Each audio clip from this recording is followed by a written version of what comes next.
भौगोलिक परिस्थिति को देखते हुए, इस क्लाइमेट को देखते हुए, जब तक ये नहीं मालूम है कि क्या खाना चाहिए, कब खाना चाहिए, कैसे खाना चाहिए, कितनी बार खाना चाहिए और उसका अंतराल क्या होना चाहिए, और साथ ही उसके लिए अनुरूप योग, प्राणायाम या किसी भी अन्य माध्यम से, जो भी माध्यम आप चुने, उसके माध्यम से अगर फिजियोलॉजिकल भी स्ट्रेंथ नहीं रखते हैं और अध्यात्म की ओर अपना मानस ठीक नहीं करते हैं, वो चाहे प्रेयर से करो, चाहे नमाज से करो, चाहे आप प्रार्थनाओं से करो, जब तक उस मानस को भी आप परिशुद्ध नहीं करते हैं, तब तक आपकी आत्मा और इंद्रिय मन प्रसन्न नहीं रहेगा। आप खुद सोचो कि क्या शिक्षा व्यवस्था की पद्धतियों में अपने अपने स्तर पर लोग प्रयोग कर रहे हैं, लेकिन क्या ऑर्गेनाइज, संगठित रूप से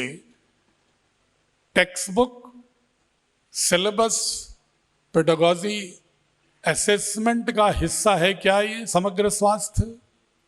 अगर ये होता तो पिज्जा, बर्गर, दुनिया भर के फालतू चीजों की ओर बच्चे जाग जा करके ओबेसिटी का शिकार नहीं होते। लेकिन नहीं है वो, उसको हम नहीं देखते। बच्चा अंग्रेजी जानना सीख ले, बोलना, गणित के 2-4 जवाब दे दे तो बहुत अच्छी पढ़ाई हो रही है। मैं यहां तक सीमित है हमारी शिक्षा व्यवस्था का उद्देश्य। लड़का बोल रहा है अंग्रेजी, बहुत अच्छी बोल रहा है वो, ठीक है, बहुत अच्छी पढ़ाई हो रही है। गणित के 1-2 सवाल पूछ लिया, हाँ बहुत अच्छी पढ़ाई हो रही है। लेकिन पढ़ाई के लिए तो पहले जरूरी है कि वो स्वस्थ हो। ये नहीं है, शुरू से गढ़ना पड़ेगा उसको। लोकतांत्रिक विचार, अगर बच्चा घर में से ही लोकतांत्रिक मूल्य नहीं देखता है, क्या प्रवचन से लोकतांत्रिक बनेगा वो? बच्चा ऑब्जर्वेशन से बनता है। अगर माता पिता के बीच ही संवाद नहीं है, आपस में निर्णय में अनावश्यक के विरोध हैं, अनावश्यक की बायसनेस है, छोटी छोटी बातों में प्रतिक्रियात्मक आक्रोश है, या आक्रोशों का सम्यक समाधान करने की विधा नहीं है, प्रवृत्ति नहीं है। सबसे बड़ा आर्ट होता है बंधुओं, एग्रीमेंट ऑन डिसएग्रीमेंट। असहमतियों पर सहमति होना ही सबसे बड़ा लोकतांत्रिक मूल्य है। अगर हम असहमति को ही अभिनंदन नहीं कर सकते, हम असहमति का ही सम्मान नहीं कर सकते, और उन असहमतियों के मध्य से कोई एक सामूहिक स्वर तलाशने का सामर्थ्य विकसित नहीं कर सकते, तो लोकतंत्र के मूल्य नहीं रह सकते। तो बच्चे को आपको कैसे क्लासरूम में लोकतंत्र सिखाना है, मात्र टेक्स्ट बुक से नहीं। स्कूल कल्चर एनवायरनमेंट स्कूल के ही नहीं बल्कि गार्जियंस के लिए भी बनाना पड़ेगा ट्रेनिंग मॉड्यूल, कि जिससे कि गार्जियंस को भी लगे कि बच्चे के संस्कार से जो आज पीड़ित हो रहे हैं उसका बीज उन्होंने ही बोया है, बच्चा नहीं उसके लिए दोषी है। वो बीज बोने वाले किसान हम ही हैं उस फसल के, और काटते समय जब विषैलापन आता है, कड़वापन आता है, तो अब हमें लगता है अरे तो लड़का बेकार हो गई, नई पीढ़ी बेकार हो गई।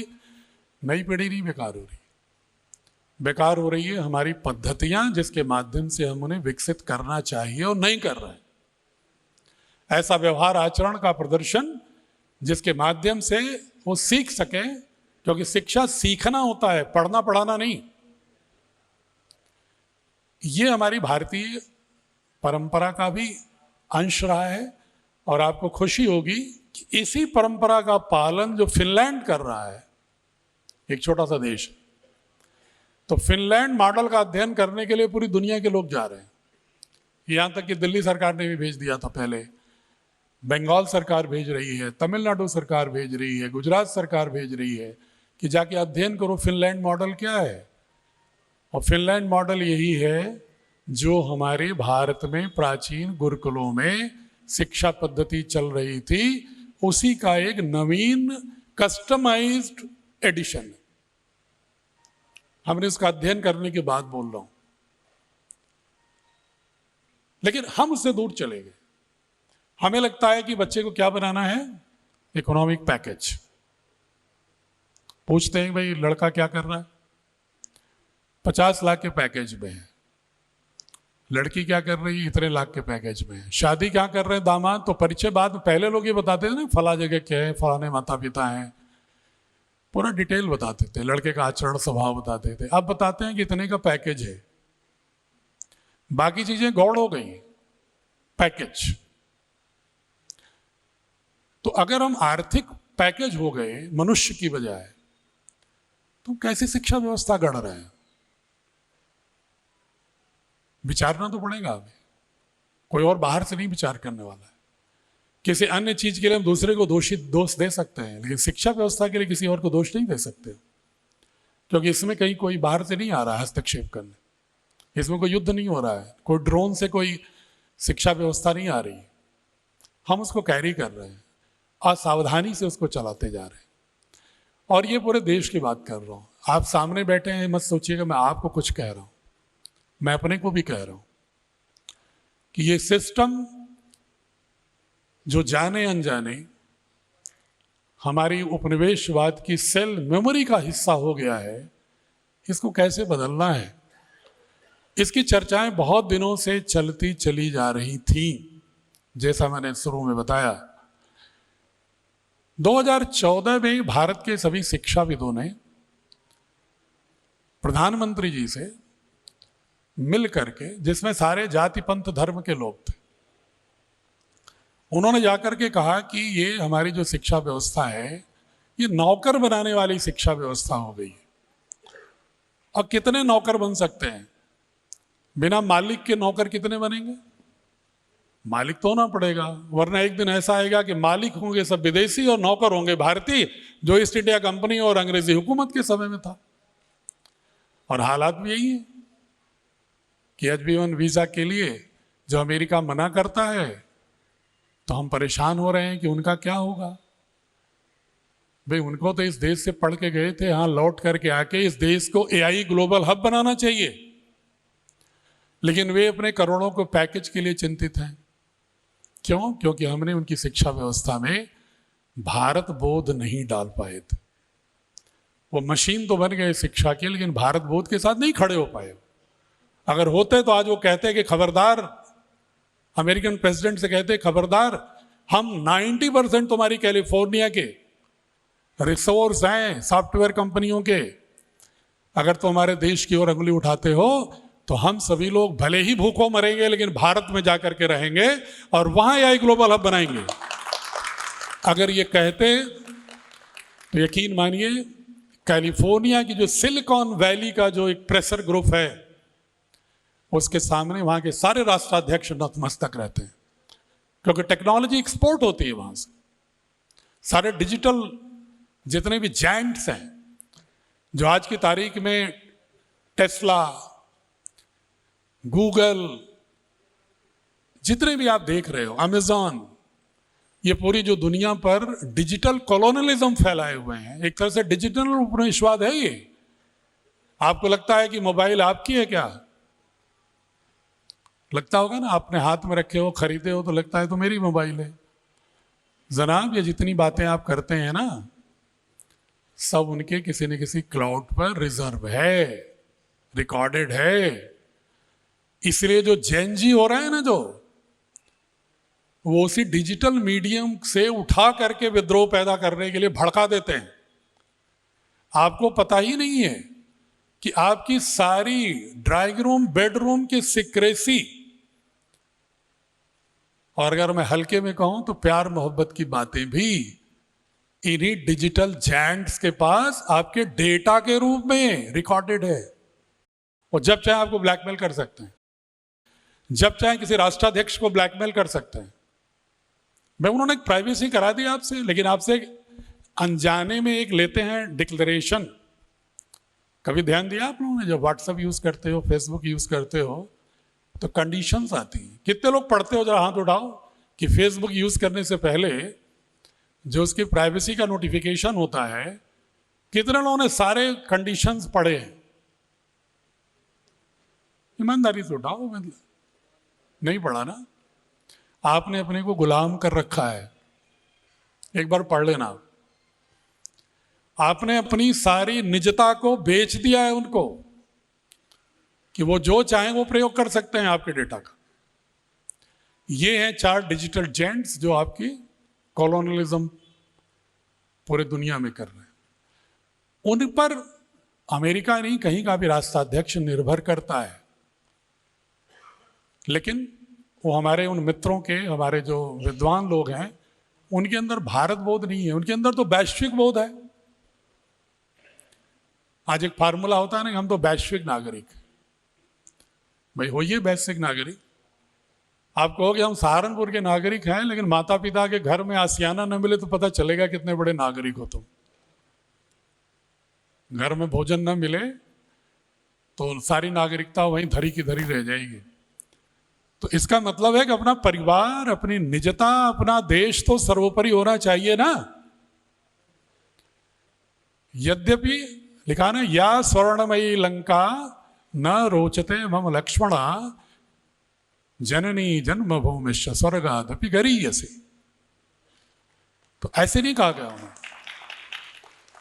तो भारत की शिक्षा में अगर भारत की संस्कृति नहीं है, भारत के इतिहास को ही नहीं ठीक से जानकारी है, भारत की दार्शनिक यात्रा की ठीक से जानकारी नहीं है, और जो कुछ हम पढ़ते हैं वो जानकारी कैसे आई? आप कहोगे किताबों में है, तो इतिहास भी है, किताबों में गणित भी है, सब तो पढ़ रहे हैं हम। ये पता नहीं कहाँ सर जो है बात कर रहे हैं कि हम नहीं पढ़ रहे हैं। सारा इतिहास आपका 3-4 फॉल्ट लाइन्स पर नैरेटिव गढ़ता है। पहली फॉल्ट लाइन, ये जितने झगड़े देख रहे हो ना देश में, जातियों के, आदिवासियों के साथ, विभिन्न धर्मों और पंथों के बीच में, उन्होंने बहुत ही एक बारूद बिछा रखी है हमारी जमीन के नीचे, पूरे ज्ञान के नाम पे। और शोध कर करके उन्होंने रिसर्च कर करके दिखाया, मतलब इस तरह से कि ताकि आपको लगे तो भाई रिसर्च किया है तो जरूर सच होगा। Selective data, selective analysis, selective narrative. उन्होंने फॉल्ट लाइन गढ़ दिया, कह दिया कि ये तो भारत की जितनी भी संस्कृतियां हैं, दर्शन हैं, सब एक दूसरे की विरोधी हैं। एकता थी ही नहीं राष्ट्र में, ये देश कभी एक था ही नहीं, ये तो आपस में लड़ते रहे। हमने सिविलाइज कर रहे हैं अब इनको यूरोपीय दर्शन के साथ। ये फिलॉसफी का injection, biological injection, memory injection 1835 के बाद से भर दिया गया, और बड़ी खूबसूरती से 190 वर्षों से हम उन्हीं के James Mill, the British India, Risley का anthropological racist analysis classification, Grierson का लिंग्विस्टिक क्लासिफिकेशन, उसके आधार पर जो भी नैरेटिव है हमारी पुस्तकों का, उसी के इर्द गिर्द बनी हुई है, जिससे कि भारत के लोगों को ये लगे कि हम तो कभी एक थे ही नहीं, हम शुरू से ही अलग अलग जगहों से आए हुए लोग, माइग्रेट करके आए हुए लोग, अलग अलग समय पर आकर के इस धरती पर रह रहे हैं, और सब अलग अलग रेशियली डिफरेंट है, लिंग्विस्टिकली डिफरेंट है। आज भी देखिए ना, तमिलनाडु खड़ा हो जाता है, कभी कभी बंगाल खड़ा हो जाता है, कभी हिंदी बनाम मराठी होता है, तो कभी हिंदी बनाम तमिल होता है, कभी उर्दू बनाम हिंदी होता है। ये क्यों होता है? ये कोई हम लोग जानबूझ के नहीं कर रहे हैं। ये हमारी शिक्षा व्यवस्था में 190 वर्षों से बहुत ही साजिश के तहत खूबसूरती से उसी तरह पिरो दिया गया, जैसे कि पानी में नींबू डालिए ना, रस उसका तो घुल मिल जाता है, आपको समझ में नहीं आता कि कहाँ पर पानी है, कहाँ पर नींबू का रस है। तो उन्होंने उस फॉल्ट लाइन को क्रिएट कर दिया। जातियों के बारे में उन्होंने ये नहीं कहा कि भारत की सभ्यता और संस्कृति में जातियां बाद में हुई विकृति हैं। माफ करिएगा अगर किसी को बुरा लगेगा मेरी बात, लेकिन मैं स्ट्रांगली इसमें बिलीव करता हूं पूरे भारत के सनातन को समझने के बाद। यस्तु सर्वाणि भूतानि आत्मनेव अनुपश्यति सर्वभूतेश्चात्मानं ततो न विजुगुप्सते ततो को मोहः को शोकः एकत्वम् अनुपश्यता। ये उद्घोष था हमारे कि मनुष्य के बीच में नहीं, ईशा वस्वेदम सर्वम यत्किंच जगत्याम जगत तेन तक्तेन मुंजिता मां हृदय कस्य सिद्धम। सर मनुष्यों के बीच में एकता की बात नहीं है, बल्कि जितने भी घटक हैं ब्रह्मांड के, उन सबके साथ एकात्म भाव होना, यह हमारी संस्कृति है, भारत की आत्मा, ये हमारी सिविलाइजेशनल सोल है।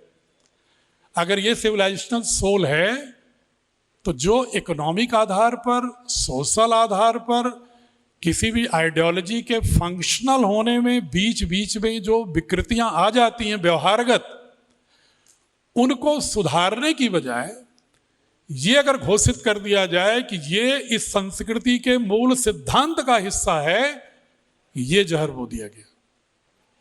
मैं नहीं कहता हूं कि जातियों की विकृतियां, जातियों का दंश लोगों को दिक्कत नहीं पैदा कर रहा, करता है। ये हमारी संस्कृति का मूल विचार नहीं है, मूल दर्शन नहीं है। ये व्यवहारगत आई हुई विकृतियां हैं, जिसके लिए महर्षि दयानंद ने भी प्रयास किया, बहुत सारे लोगों ने प्रयास किया इसके लिए। लेकिन आज की तारीख में हम उसी, अगर आप पॉलिटिकल साइंस की किताब पढ़िए, social equality, political equality, economic equality, inequality, या जो चर्चा करिए मार्जिनलाइजेशन, इंक्लूसिवनेस, इस तरह के नाम के जो शब्द हैं, उन शब्दों में कहीं ये भाव नहीं आता कि भारत की संस्कृति में पहले से था, बाद में 1000 साल की जब कोई संस्कृति होती है तो विकृति हो जाती है, आओ इसको सुधारना है। तो हम भारत की मूल आत्मा को पहचानते हुए एकत्व का बोध रखें, न कि किसी पाश्चात्य यूरोप की नकल करनी। ये दृष्टि होनी चाहिए थी। अदृष्टि क्यों नहीं आई, इसके पीछे में बहुत ही 2 मिनट में बता रहा हूं। जो यूरोप के लोग ना चर्चा करते हैं कि सेकुलरिज्म वहां से आया, डेमोक्रेसी वहां से आई, और रीजनल आपकी जो थॉट ऑटोनॉमी वहां से आई, उनका इतिहास आप लोग पढ़े होंगे। अगर आपने ऑगस्टबर्ग की ट्रीटी और वेस्टफैलिया पढ़ा होगा, बहुत सारे हमारी बहनें टीचर लग रही हैं मुझे, प्रिंसिपल पढ़ी होंगी, आप लोगों से बहुत सारे लोग पढ़े होंगे। आपको मालूम है 417 रोमन साम्राज्य के पतन के बाद से लेके उसके पहले 380 में कॉन्स्टेंटाइन के डोनेशन के बाद 417 से लेकर के 14वीं शताब्दी तक पूरे के पूरे यूरोप पर कैथोलिक चर्च शासन करता था, चर्च शासन करता था, और राजा भी वही था, चर्च। और जब प्रोटेस्टेंट आए, लूथर, कैल्विन वगैरह, तो उसमें एक संघर्ष होने लगा। छोटे छोटे राज्य थे सब यूरोप में।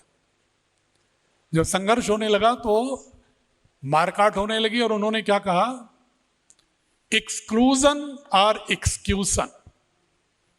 अगर मैं राजा हूं किसी टेरिटरी में, तो मेरी प्रजा मेरे ही धर्म को मानने, रिलीजन को मानने वाली होगी। धर्म गलत शब्द प्रयोग कर रहा हूं अभी, क्योंकि उनका रिलीजन धर्म नहीं है।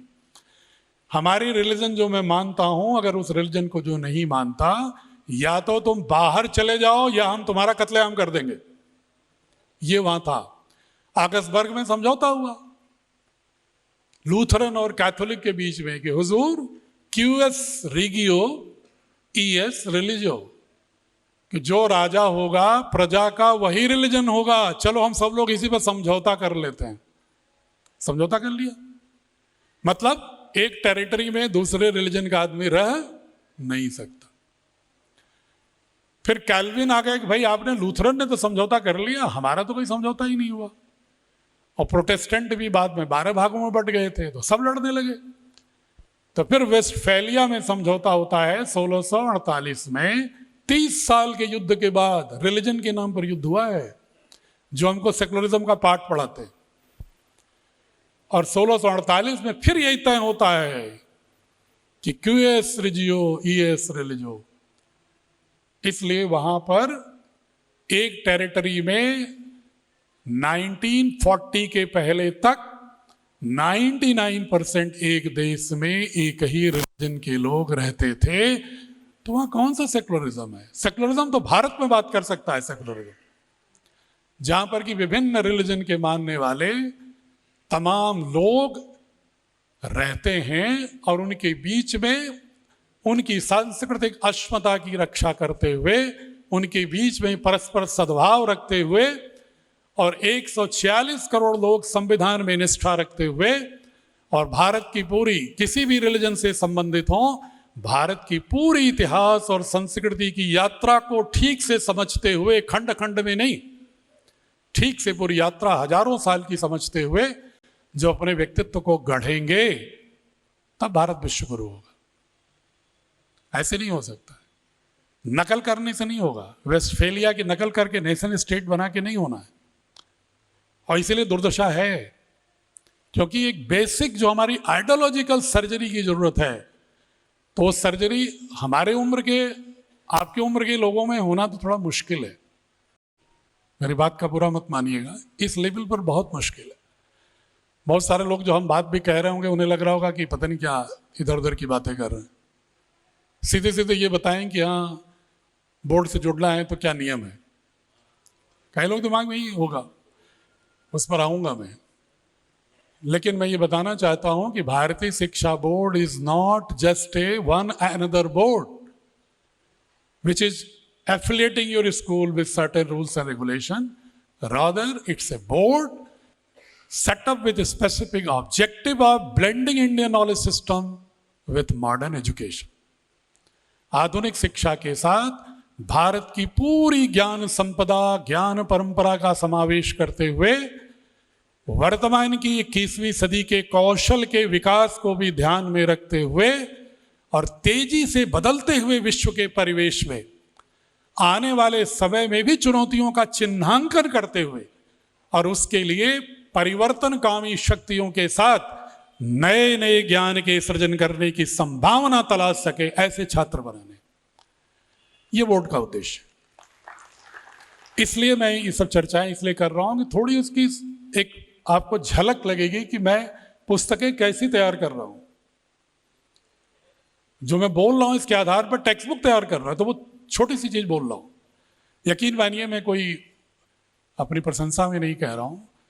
मुझे अगर भारतीय ज्ञान परंपरा और समन्वय की बात करनी हो तो शायद मैं घंटों, 12-14 घंटे भी बोल सकता हूं, क्योंकि एक एक विषय के बारे में मैंने गहरे में देखा कि हमारी मैथमेटिक्स के साथ कहां अन्याय हुआ है, हमारी फिजिक्स के साथ कहां, मैं फिजिक्स का विद्यार्थी हूं, कि हमारे फिजिक्स के साथ कहां अन्याय हुआ है, हमारे रिसर्च मेथोडोलॉजी के साथ कहां हुआ है, हमारी कौन सी ज्ञान परंपरा हमारी पुस्तकों से हटा दी गई, हमारे हिस्टोरिकल जर्नी में।